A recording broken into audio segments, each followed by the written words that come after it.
Romney is one of the standout retirements from the Senate. He's not just a senator leaving after a single 6-year term, as you say, as a Republican from Utah. He's, of course, the standard bearer, the former nominee for the Republican Party for president back in 2012. He is also the only Republican to vote twice for impeachment against Donald Trump. It basically came down to him standing out from the kind of populist nationalist version of the Republican Party under Trump. Romney is more of an old school, traditional Reaganite conservative, and there just wasn't a lot of room for him. Welcome to The Debrief, where we talk with the Washington Examiner's top journalists about the headlines they're covering and where the story's going next. I'm Sarah Bedford, and I'm here today with magazine editor David Mark. And David, this week, Senator Mitt Romney announced that he is not seeking re-election after just one term in the Senate. Why is he retiring what feels like so soon? Yeah, Romney is one of the standout retirements from the Senate. He's not just a senator leaving after a single 6-year term, as you say, as a Republican from Utah. He's, of course, the standard bearer, the former nominee for the Republican Party for president back in 2012. He is also the only Republican to vote twice for impeachment against Donald Trump. It basically came down to him standing out from the kind of populist nationalist version of the Republican Party under Trump. Romney is more of an old school, traditional Reaganite conservative, and there just wasn't a lot of room for him. Does his retirement suggest that his sort of brand of republicanism is a dying breed?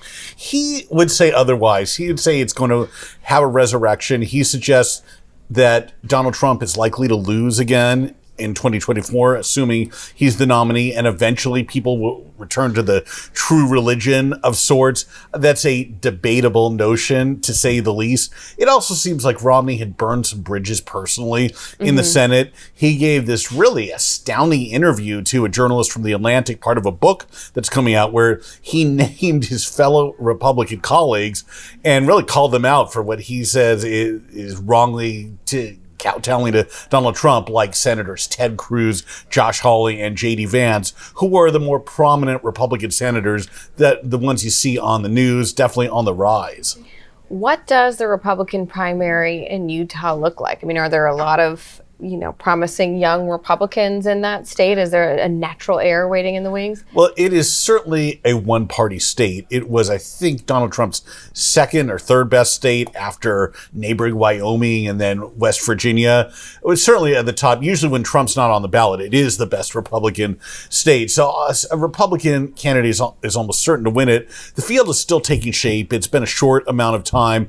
There are 4 House members, all Republican. One of them actually just retired from the House, but 3 who could plausibly run. There's a ton of state legislators, there's business people, all kinds of folks. So it could be a really large primary.